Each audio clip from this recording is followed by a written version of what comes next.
easy now. You make my high come down.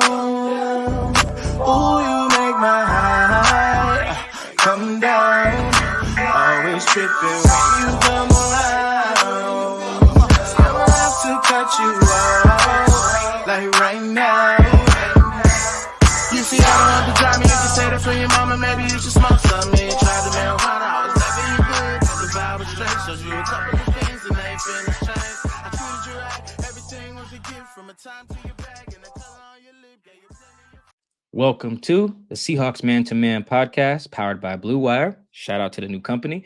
My name is Michael-Shawn and You guys can follow me on whatever Elon Musk is calling that app these days. My @ name has not changed.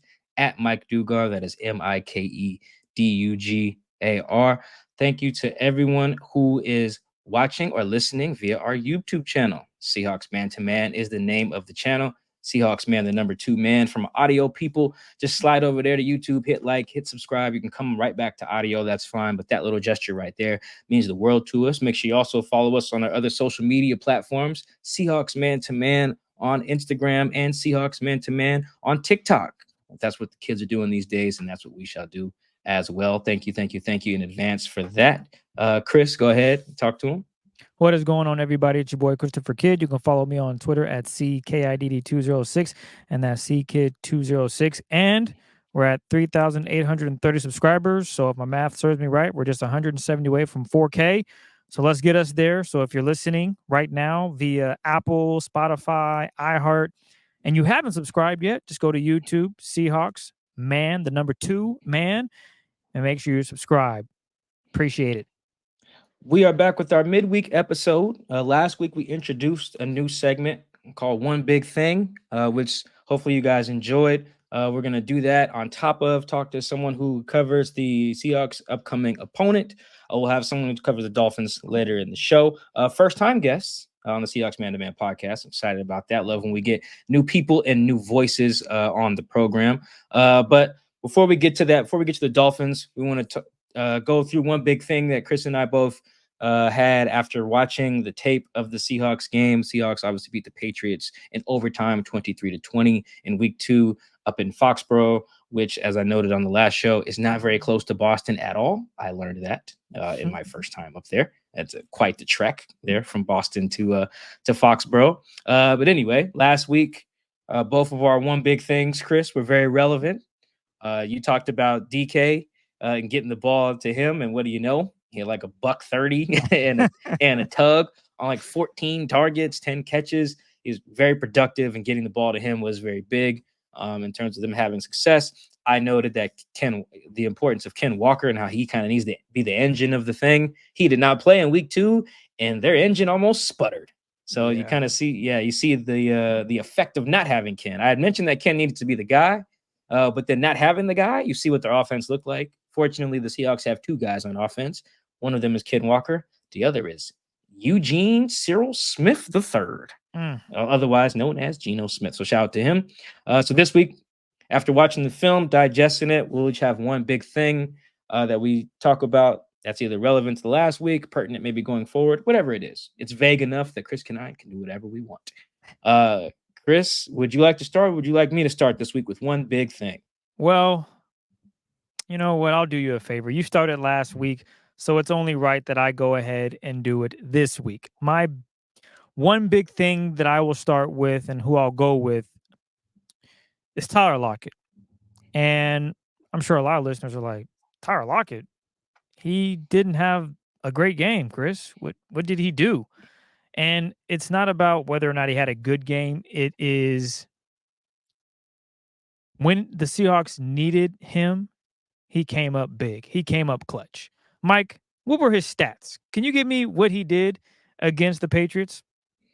Yeah, he had 2 catches for 15 yards with a long of 16. So he had the 1 catch in overtime and for 16 yards, and then he had a screen pass that lost a yard. You know, we don't have to talk about the screen. I know this is a more positive Tyler Lockett assessment, but those are his stats: 2 catches for 15 yards. He also drew 2 pass interference penalties as well.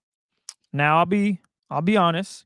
The first pass interference that was in the end zone, which allowed him to get to the goal line, Wasn't a pass interference. But Tyler Lockett, being Tyler Lockett, the flop artist that he is, fell to the ground and the ref, flag. Kudos on him. Got your team in scoring position. That ball was uncatchable. There was pressure on Geno. He just had to get rid of it, and that's what he did. It just stood in the direction of Tyler Lockett, and they got lucky. But as the game progressed, Tyler Lockett, he was basically ineffective. The one pass he did catch was a screen. That really wasn't all impressive. And Mike and I agreed that if you're going to run a screen, Tyler Lockett is not one of the 3 or 4 guys you would want that to be ran for. But as the game progressed, I'm thinking, damn, Tyler Lockett's got to get involved at some point. And of course, he does it when you need him the most. And that would be in the overtime when you're pretty much on the fringe of field goal range, but you need to get a nice first down and you can run it and you can basically seal the deal. And the play is drawn up for Geno to roll to his right, his strong side, and deliver a pass to, I believe it's a tight end and or DK Metcalf if they're open. Unfortunately, in this scenario, it didn't work out that way. Nobody was open. It was blanketed. But because Ty Lockett has played with Geno so many times, and the scramble drill he did a lot with Russ, that translated right into with Geno Smith. He has been Mr. Clutch on third down. When you need a big play, it's Tyler Lockett. And not to my surprise, I don't know if listeners, you were surprised, but when Geno decided to run back to the opposite side of the field, which you should never do for a multitude of reasons, there was Tyler Lockett in sync with Geno, wide open, makes the catch, and that then and there seals the fate. All you have to do now, run it, get in, get it a little closer. But Tyler Lockett, he again stepped up when you needed him. Mike read off the stats. 2 catches, 15 yards. None was bigger than that last play where, again, Geno rolls to his right. Nothing is there. Oh, my goodness. What do I do? Let's roll back to the left. Oh, my gosh. Ty Lockett. He's open. Delivered to him. That is what Ty Lockett has been for this Seahawks offense for the last 9 to 10 years. He has been Mr. Clutch. Mr. You need something? I got you. And Tyler's Mike Dugar's height. He's not the biggest dude out there, but he always finds a way to put the Seahawks in position for a victory. And he did it yet again. And to be honest, I was wondering while watching the game, like, damn, JSN's eating, DK's eating, but is Ty Lockett going to get into the game? And sure enough, in overtime, he finds a way into the game. So my one big thing from week 2 against the New England Patriots is Ty Lockett showing up when the team needs him. And I'm curious, Mike, I know you were in the locker room. Did you talk to anybody, and did anyone mention Tyler Lockett to you about his presence and what he means to this team? I tried to talk to Tyler, but I swear this dude just disappears post game. I can never find this guy. And he's taken over Russ's role as the guy who takes the longest to shower and get dressed post game. Russ used to notoriously take like an hour, which sucked because he was the quarterback, right? So he talked win or lose. I just started to skip Russ. I was like, dude, I got deadlines. Tyler has taken over that. I can't never find this guy. I'm like, dog, how does the bus not leave him? But I don't think anyone was asked specifically about Tyler. I asked Geno about playing backyard ball on that play you mentioned where he reversed course. And Geno even admitted, like, yeah, if you're a young quarterback watching, don't do that. That is, like you said, a big no-no to sprint out right and then come all the way back left. But Tyler, has those innate feel for when to help the quarterback out when the quarterback's in trouble. But Geno has been a big proponent of Tyler in those clutch situations. He's basically now, in terms of volume, it might not be there, but he might just morph into like the new Jermaine Kearse, where it's like every catch he makes is impactful, even if there's not a ton of them, whether he's third down or overtime, fourth quarter. Last week, it was the game winner, basically the game sealer. I wouldn't call it the game winner, but it was the game sealer against Riley Moss. But yeah, DK has always been an advocate of like, yeah, Tyler, super clutch, always going to make a big catch in a big moment. I think last week he called Tyler one of the greatest athletes ever or something like that, because he's clutch. He's got spatial awareness. He does everything you need. He even set a screen for Jackson on one of his plays. I don't know if it was supposed to look like that, but Tyler just got basically ran over. But it was perfect because JSN was open. I think it was 3rd and 4. And it moved the chains, kept the drive alive. And yeah, I don't know. Flop artist is kind of tough, but he does basically have like a European soccer feel to him. I know you don't watch a bunch of soccer, but them cats just be acting like they took a bullet to the neck. Every time someone just breathes on them, they just fall down. And it just, every time a soccer guy goes down, you just think, oh man, he might have just broke his leg. And he gets back up and keeps going. They're just such actors, such phonies. Tyler has some soccer to him for sure. And he was clutch, as you mentioned. If he just morphs into like Jermaine Kearse catch the clutch passes role, that's perfectly fine for this offense. Yep. I think, because they've got guys who can get the volume. We see that, Yeah. You see Jackson, you see DK, and they can do that pretty much any week. Particularly DK. That dude is a monster. I'm glad you picked offense. Very one big thing, because I really wanted to pick something defensively. It showed up in week 1 as well, and then when it continued to week 2, I was like, yo, this dude Mike Macdonald might be a sicko. And like sicko in a good way. I used to call Shane Waldron a sicko because he was, at times, particularly with tight end usage. And I mean sicko in a good way. Like Shane would get in like 13 personnel, which is 3 tight ends, and then he would just go in. He would put them all on the line of scrimmage, and then Gino would like motion into empty.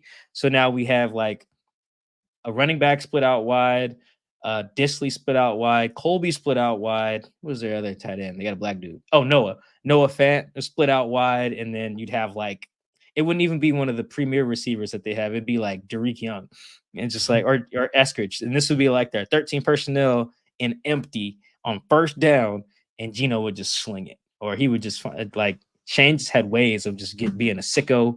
He used a bunch of what personnel would it be where there's 2 running backs? Can't remember off the top of my head, maybe 22 or something. But like he would just get sicko with it. You see Mike Macdonald have his sicko moments on defense, and it's with generating pressure. So my one big thing this week is the Seahawks defensive pressure. They've been one of the best teams in the league with it. They were in week 1. They were again in week 2. I think they were top 5 in pressure rate.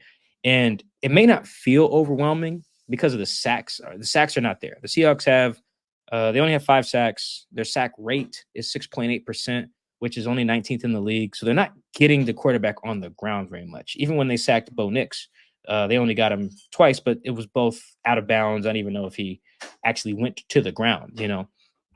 Jacoby Brissett was largely the same way. They pressured him a ton, but he only got sacked 3 times. Once was on like the first drive. I think Boye got him. Leonard gets him later, and then Leonard and Byron Murphy the second split one. So they got 3. But man, they were bringing the heat. And Chris, what stands out specifically from pressure in this game was how Mike Macdonald is sick, gentlemen. He's not getting a bunch of free rushers with the pressure, because that's kind of what you think of when you think of blitz packages. Like, can we get someone uncovered just coming at the quarterback? Like, he does a little bit of that.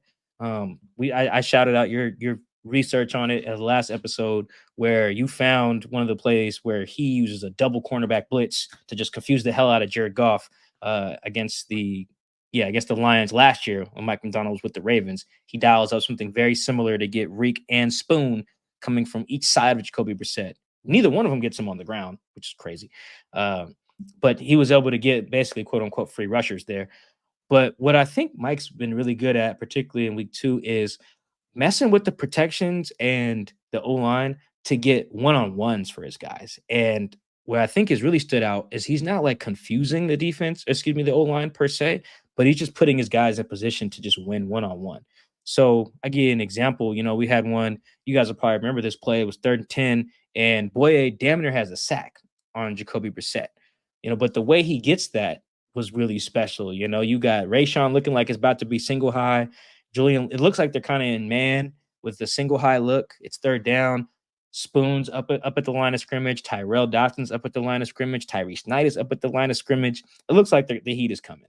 And instead, at the snap, Spoon just bails to the middle of the field. They show it. They end up in a 2-high look, kind of like a Tampa 2 type situation, with Spoon as the middle of the field player instead of what would usually be a linebacker in that case. Tyrell drops to the flat. They're basically Tampa 2 look. And with Spoon just bailing up the middle against their fast guy. I don't remember. All the Patriots receivers suck, so their names aren't important. But Jeez. it was just super impressive. And then with all that, it ends up being like a 4-man rush, and it gets Boye a one-on-one with the left tackle who has like the worst left tackle number ever. I think he's 59. Yuck. But he loses against Boye, and Boye has Jacoby, who slides out of it, ends up throwing incomplete to Hunter Henry, and they end up punting. But it's the showing something, getting all that movement, and not necessarily to get a bunch of guys free at the quarterback because you got good pass rushers. I don't think they need to overwhelm teams with blitzing. The Seahawks only blitz at 22.2% of the time. That's 22nd in the league. I could see that number staying there. But what Mike Macdonald's been good at is stuff like that where you show a bunch, you rotate a bunch, and ultimately it's just let's just get our pass rushers a one-on-one with somebody. And in that case, it was Boye. Boye didn't get Jacoby on the ground. Boye made a habit of that in week 2. He got to Jacoby a lot and did not get him on the ground.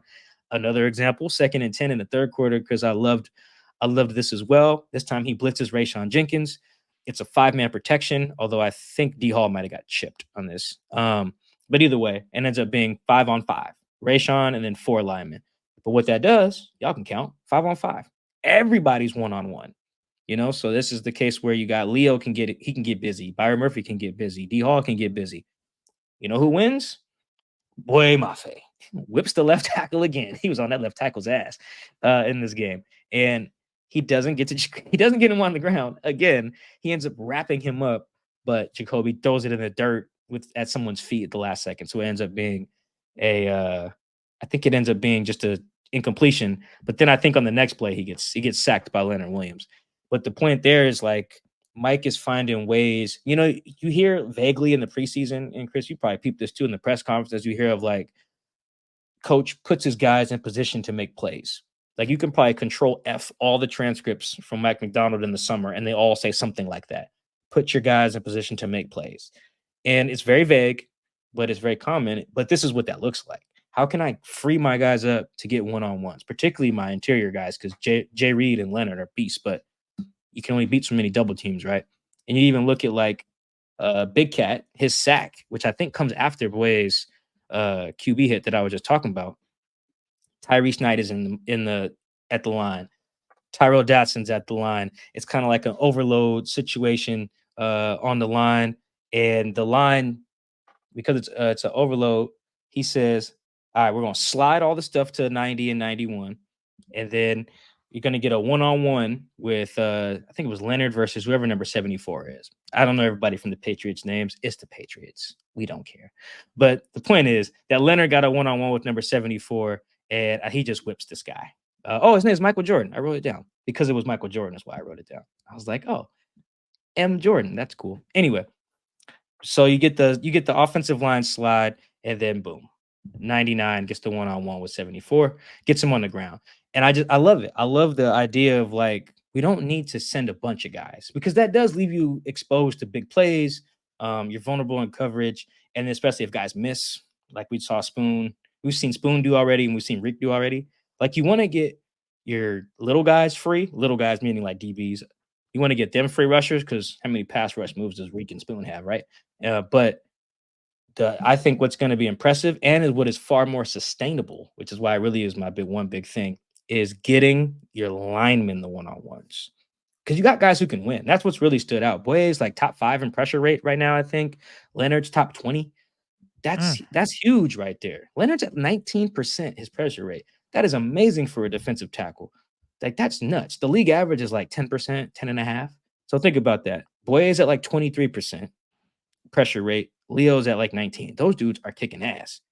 And it's not as if they're just doing a bunch of twists and stunts and coming free. No, they're just getting one-on-ones and they're winning. And I think that's going to be sustainable because they have those guys who can do it. Jay Reed's one of those guys. Byron Murphy's sack was him just whipping the right guard. He's a rookie, I think. We mentioned him in our preview show with Chad. So, yeah, the pressure has really stood out. And I think as long as they get the pressure, the sacks will come. Remember, Chris, last year in week 3, they pressured Andy Dalton a ton. Yeah. Their pressure rate was like 44% or something. It was just nuts. And they had like 2 or 3 sacks. Nothing crazy. But then the very next week, their pressure rate was only like 2% higher. But they got to Daniel Jones like 10 times. because eventually, if you just get, it was totally 11, but I think Spoon sacked the receiver on a trick play. So they had 11 sacks against the Giants the very next week because pressure eventually leads to, you're not just going to lead the league in pressure and then be like bottom 10 in sacks. Over time, that's going to cause problems for the quarterback, whether they start fumbling, whether they start throwing picks, or whether they take sacks. All of those are wins for their defense. And I think the Seahawks, they are due for a big sack game like they had against the Giants. Maybe it's this week against Skylar Thompson and the Dolphins. We'll talk about that a little later. Maybe it's against Jared Goff and the Lions in week 4. Maybe it's against whoever they play in week 5. I don't know who that is off the top of my head. But whenever that comes, whenever like one of those games coming up, I can almost guarantee you guys are going to be in for a day. 6 sacks or 5 sacks or something because their pressure is so good. I believe Pressure it's the is good. Niners. Or the Niners the are week. Giants. The Giants are okay. week 5. Oh, that might be what it is right there. That might be the game. It's either going to be the Dolphins game or the Giants game where they're just going to have just a flurry of sacks because the pressure has been so good with a mixture of getting guys free, but also getting guys freed up one-on-one. Because it's just too hard to block Boye right now. This dude is just a monster. And then D Hall's going to get his shots. Leonard's going to get more of his shots. So yeah, the pressure really stood out. That's my one big thing. I think these guys, Mike Macdonald's done a really good job just putting his guys in position to win one-on-one. And those guys are delivering. You're not seeing a bunch of stonewalls in these one-on-ones with the exception of Draymond. He's had some funky spin moves that haven't worked. But there's other guys, Big Cat, even D Hall, Boye. And then this is without Chenna. I was about to say that. That was my if next Chenna point. come back in the Giants game, that might be a 7-sack day. There might be a 7-sack day. It really might be because it's just too much. It's just too much. So yeah, I think as long as some guys stay healthy, Boye is kind of dinged up right now. The way the pressure is looking, these pressure packages, these twin with the fronts to get these one-on-ones. Yeah, man. Mike Macdonald's a sicko. Sicko in a good way. He's gone full sicko mode through the first 2 weeks. How a weatherman predicts rain, snow, sunshine. That's how Mike presents to you. Sacks, baby. Pressure rate. Come on, man.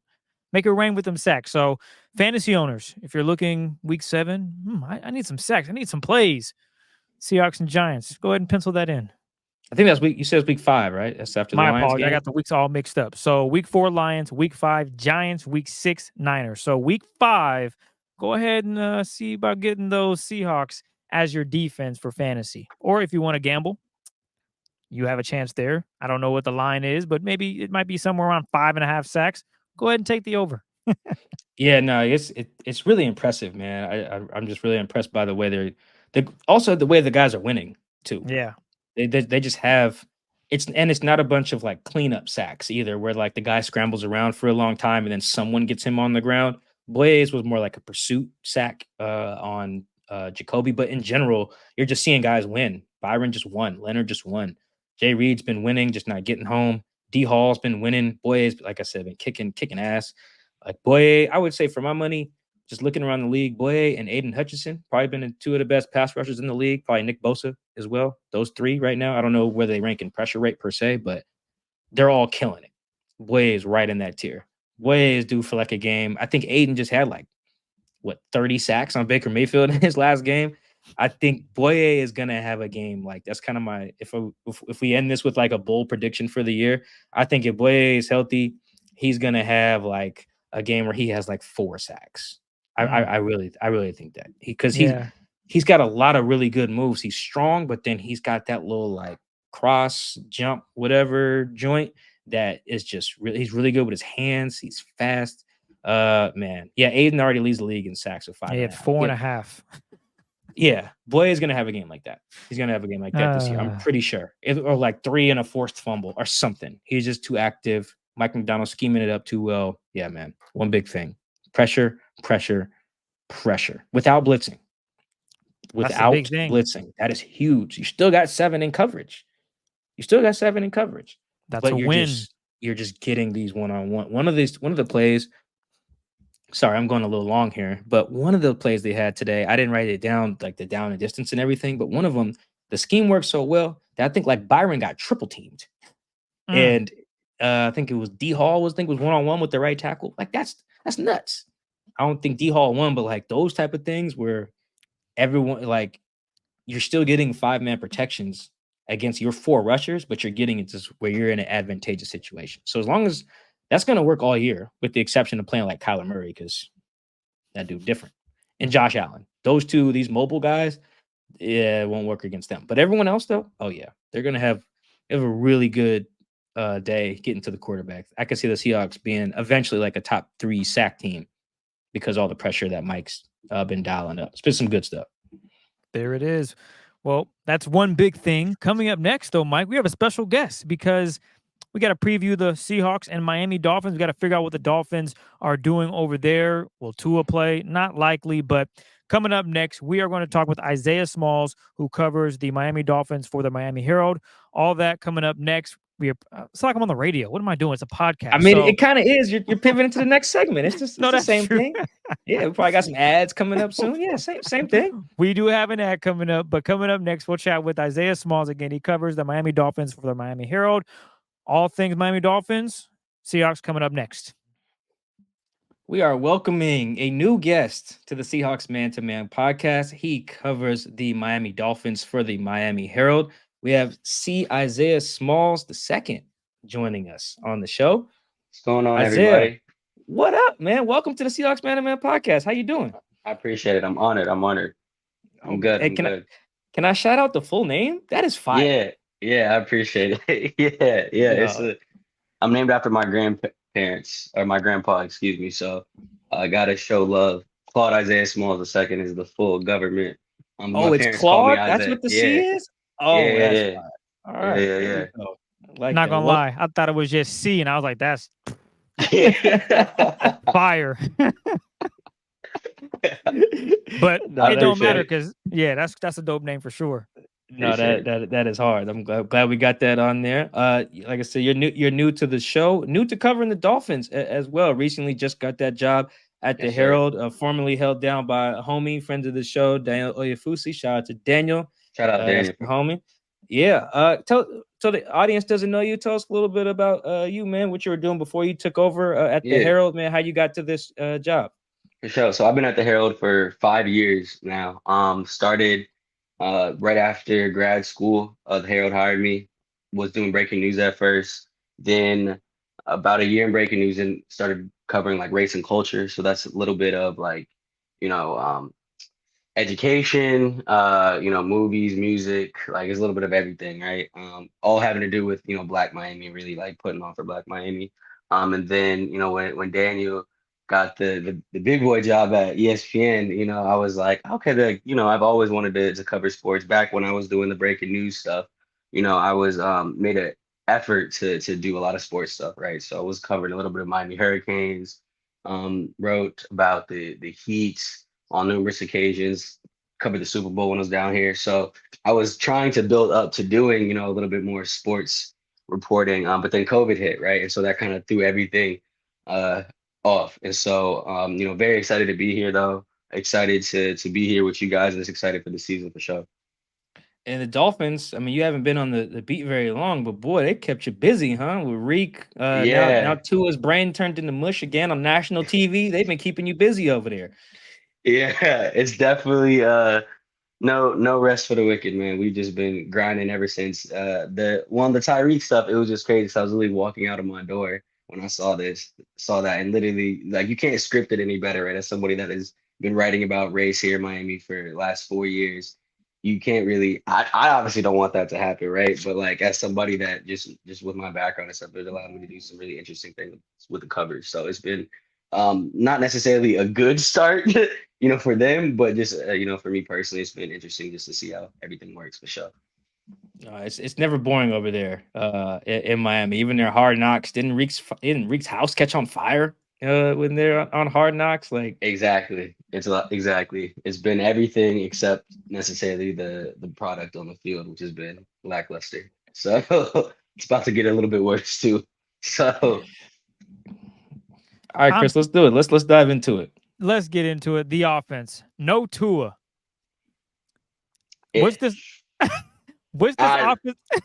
I guess you know where I'm going with it. Oh, of course. I mean, your guess is about as good as mine, right? I mean, don't get me wrong. In the preseason, Skylar looked good, right? Matching up against, running against other twos though, mainly, right? It wasn't necessarily he was getting, first team reps, right? And actually, what was rather interesting, Mike McDaniel talked about this. He was running with the threes, right? To just try to see what's going on, to try to put him in I think McDaniel said he wanted to put him in a disadvantaged situation to see if he'd thrive, right?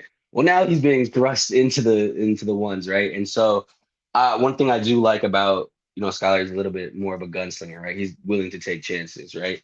And I think that's what's going to have to happen. I mean, like, I don't think anybody's going to be necessarily. I mean, like, look, if I'm the Seahawks, I'm putting as many men in the box as possible because, Achane has been a monster to start the season, right?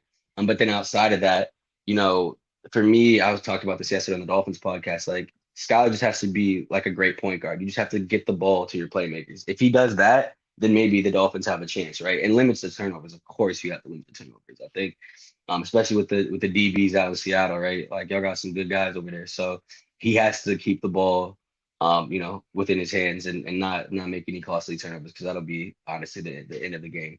You mentioned him, and Achane it is. He has forced 15 tackles, missed tackles, second most among any ball carrier in the league, behind only the Niners' Jordan Mason, who has 20. I'm assuming we're going to see a bunch of touches from Mr. Achane, especially with Tyreek. And I know with Tua, it was more so, Mike and I talked about this on our last show, talked about timing.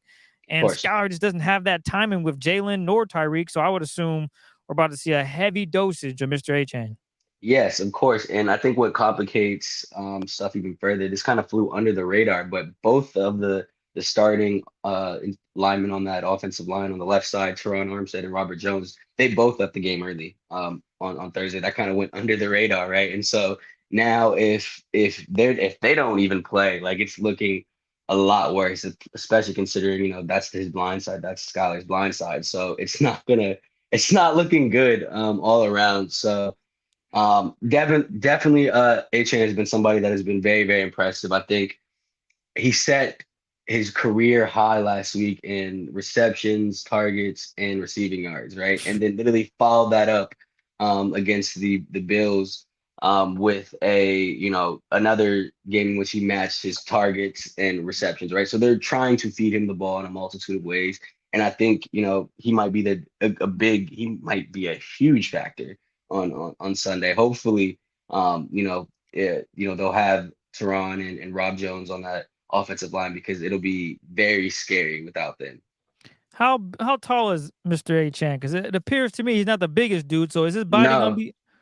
He's not. He's not at all, which is rather interesting. I talked to him a little bit after the game, and he was a little bit hobbled going into Thursday, right, with his ankle. Yeah. I think he just got rolled up on against the Jaguars in week 1, but obviously returned to play that game, and was in. McDaniel gave him a lot of praise for him just kind of living in the training room leading up to Thursday night, right? So hopefully he's good. I missed a little bit of his press conference yesterday. They said that he kind of walked with a limp off the podium, which is obviously he will be a huge factor within this offense. And so hopefully he'll just be ready to go for sure. Your number one guy, though, Tyreek Hill, he had a rough outing against the Bills. Obviously, with Tua going out, that doesn't help. He finished with 3 catches on 6 targets for 24 yards on 26 routes. What's the game plan, I guess? We know that Achane is, okay, he's our number one guy, but how Tyreek's not going to pull up and want to just be out there running routes for no reason. He wants the ball, too. Is that going to be an emphasis as well, even though Skylar might not have that connection with him that he would want to, obviously, because he's not the starter? No, of course. And I think McDaniel obviously is very creative, right? And there's been it's funny because leading up to this injury, there's been all this talk about McDaniel being this offensive mastermind and that anybody essentially can go run the quarterback position. That theory will be put to the test on Sunday, right? Because you're right. Like Tyreek Hill, Jalen Waddle, like these are Devon Achane, like these are phenomenal playmakers, right? But can anybody step in and just run this off? I think we'll see. I think with Tyreek, I think you want to get him on some short routes early, right? Some crosses, maybe some comebacks, anything to just, get the ball into his hands early, get him feeling the ball, get some Skylar, some very easy connections at first. And then you start to open up the playbook, right? There was a few plays I felt like on Thursday that he had Tyreek wide open. Skylar specifically had Tyreek wide open, but he might not have trusted himself to just get the ball there because, it was a little bit of a deep route. And so I think in order to build that trust, right, you need to get him on some very short routes first. Like I said, crosses, comebacks, slants, like something that will get him the ball quickly. And, then you start to build from there. Yeah, this is a very interesting matchup. I wish Tua was planned because it Of can course. really test the Seahawks secondary versus Miami's receivers Oh, because yeah. the Seahawks have been one of the best teams in the league, if not the best, so far in limiting receiver yards to the catch. They've been great. Receivers haven't gotten many yards. They've had a lot of catches, but it's dink and dunk stuff. The yards after the catch, the yards per reception for receivers against the Seahawks have been very low. Trey Brown strapping up, Devin Witherspoon strapping up, Reek Williams strapping up. But that's, against Jalen Polk and KJ Osborne. I got respect for Cortland Sutton, but like Bo Nix is awful. It's like they haven't been tested. This is the real This is the real test for sure. This is the real thing. I love this quote from Tua earlier in the offseason. He was asked about his confidence level, the Dolphins O-line, I believe the interior in particular. He said, "Well, brother, I get the ball out fast, so I'm comfortable with whoever we got out there." Exactly. Just a hilarious quote there, but like, where is Skylar with that and his ability to work with what may not be a very good O-line, as you alluded to, with some of the injuries they're dealing with up front? I think we'll see, right? I think yesterday we didn't get, him from an availability standpoint. We'll see tomorrow. I know obviously he's going to be a very hot commodity in that locker room, after practice. But, obviously from what we've seen, like he can't get the ball out that fast, right? So I think that's why it's even more important if there's injuries along that offensive line for him to just for it to be really fast. Like I think even though he can't get the ball quick as to can even though he can't get the ball out as quickly as Tua, I think still you want to try to replicate some of those fast aspects of this offense because this is a speedy offense. Like they prioritize speed, right? And so anything quick that can kind of just get the ball out of his hands because anytime, look, like he's still a young quarterback, right? I think this is his fourth year in the league. So this is like he's still relatively young. He's played only a handful of games. So you want to make this offense as easy as possible from a McDaniel standpoint, right? Because at the end of the day, this is one of the more complicated offenses. But at the end of the day, you want to make it easier for your starting quarterback, especially if there's no Teron Armstead and Rob Jones. Let's look at the defensive side of things for the Miami Dolphins going up against the Seahawks offense. Last season, the Dolphins generated the third highest pressure rate in the National Football League at 40%. Can this defensive line, I know they lost a few pieces, but can this defensive line get some pressure on Geno, especially? I know the offensive line, Seahawks fans are like, yeah, Chris, they're going to get after him. Okay, have you watched this team the last 2 weeks, but from your point of view, what is the catalyst behind this defensive line for this season? Calais Campbell, like he really is. It's kind of crazy. You think about how old he is, like in terms of football years, like he's not an old guy, but in terms of football years, he's been doing it for so long.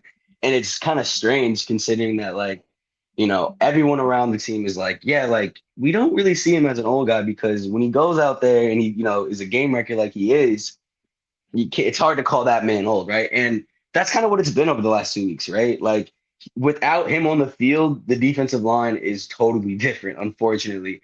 And I think obviously with him, it comes, and this being how early it is in the season, ultimately comes down with snaps, right? Like, how many snaps are we going to give him just to make sure that he's ready for December, January, February, fingers crossed, right? But at the same time, like it kind of sucks because without him on the field, like they're not good. And obviously Jalen Phillips is still getting his, working his way out there. And, Jalen Phillips is phenomenal, right? But like, I think when it comes to that interior defensive line, he's really the catalyst. They will go as far as he goes. And when he's out, there's virtually no pressure. Will be back there all day for sure. Yeah, it sucks, the Tyreek Hill video, it sucks that he got held up by the police and everything, though. As someone who, like, I follow the Dolphins, but they're all the way across the country. Seahawks don't play them. For me, it was enlightening to find out who's on the Dolphins. He's yelling at Jonnu Smith. I said, when the Dolphins get Jonnu Smith? Yeah. That was very much besides the point in the moment. Yeah. But for me, once I got past being upset at how the police were treating Tyreek, I was like, wait a minute, they got Jonnu? Then I saw Calais Campbell. I said, when the Dolphins get Calais Campbell? I just wasn't paying attention, to some of these minor moves. Those are important pieces for them. You saw Jonnu getting the rock in that Thursday night game, in a few ways, some shovel pass, some screen stuff. Like, He's important, but I did not know. I learned a lot from that video. Just, No, for sure. not even about like policing in America. I was just like, yo, huh? So the Dolphins got Jonnu. Good for them. Yeah, I did not know. But I can see basically. I bring that up because it's Chris mentioned their stats last year, man. Like by the time the Dolphins got to the playoffs last year, they were so banged up front, man. Van Ginkel, I think with Jalen Phillips was hurt. I yep. think as Bradley well. Chubb was hurt. Yeah, Chubb was. I mean, they were. I believe they called up Bruce Irvin from the street, to play in the playoff game against the Chiefs. And we got love for Bruce up here in Seattle, but Of like that course. speaks to the state of the edge room at the time. If you're calling up, I think Bruce is 35 or something. Like Bruce is an older cat. If you're calling up him for meaningful ball in January, that's a problem. So it's a For sure. totally remade kind of unit. Bruce is 36, by the way. Calais Campbell 38. That is not who you want to be. 38, man. Look, 38. man, he doesn't look it like it though. That his first snap against the Jags was a sack, and the second play after that was a tackle for loss. And so it's like, this man, is he really 38? Like, what is he? I'm like, come on now. No, it's him versus in the Connor Williams revenge game, which is what this Mm, is. In addition to being the Jordan Brooks revenge game, we love a good yes, revenge game over here. That'll yes. be a good matchup. And speaking of good matchups, one of the ones we talk about quite a bit on this show over the years, by virtue of them playing in the same division, is DK Metcalf versus Jalen Ramsey. DK. Pretty much every offseason interview he does, podcast or whatever, he's usually asked who his the toughest corners are or whatever. His list has changed over the years, because I got to watch all these damn podcasts in the offseason. It's part of the beat writer job. But Of course. consistently, Jalen is always there. Lattimore is in and out of that list. Surtains creeps into it. He doesn't play him very often, but Jalen Ramsey is usually either number one or number two, on that list. They've had some great battles together. DK caught a game winner on him in 2022 down in LA. Jalen said, all right, bet I'm going to see you up in Seattle. And the first pass of the game is Jalen intercepting a ball going towards DK. And then Jalen got another one in that game as well. We know that's going to be a great matchup. This is the first time they'll match up with Jalen playing in this defense that Anthony Weaver's running, playing for the Dolphins. But what have you seen from Jalen, in this small sample in this new defense that Anthony Weaver's running, which I should note is the same defense that the Seahawks are running up here with Mike Macdonald? Yeah. So for me, I mean, the biggest question with him was health, right? Heading into the season, he was a little bit hobbled, once week one hit, and so we weren't sure how many snaps he was going to get. And to be honest, like you could tell he wasn't really himself, right? Like he had that huge uh defensive pass interference on the rookie Brian Thomas Jr. and the rookie got up jawing at him. And that one impressed me about Brian Thomas Jr. because, it's seeing the college stats, but obviously translating that to the next level is huge, right? And so when he had that mouthpiece like that, I was okay, like Jalen Ramsey of all people, wow. So to me, I say that to say like it hasn't been necessarily the best showing from him initially. That one play kind of stands out as just a huge miscue, and he was just totally beat. Like Brian Thomas Jr. just ran a great route on him, and he was beat. And so hopefully he'll be a lot healthier, especially with the longer week heading into Sunday. And so that's my thing. I'm going to be looking for him tomorrow just to see from a health standpoint, see how quick he is, if he's running a little bit weird, anything like that. Because I think that's the matchup to watch. And I really, when I was on the podcast yesterday for the Dolphins, like that was the area of emphasis for me that I'm going to be paying attention to, that the secondary versus the receivers over there in Seattle, because obviously there's DK, but JSN, Tyler Lockett, like those are some good guys. And then with this secondary, they got some good guys too. So I just want to see how this matchup is going to go, to be honest. Yeah, that's man, that's a good man. Brian Thomas, I like him, but man, Jalen should Yeah, not be getting barbecued by that's what I'm by saying. no rooks, man. That is not. Exactly. But we know he's going to Exactly. be up for this DK matchup. Oh, He of always course. is. Yeah, this Of course. is. It's not. I won't say it's their Super Bowl, but there's such a mutual respect. Like they job, but they don't hate each other. Like there's Yeah. some corners I think DK just genuinely does not like. But Yeah. Jalen is just mutual respect. It wouldn't surprise me if they have exchanged jerseys like 5 times. Because it really is.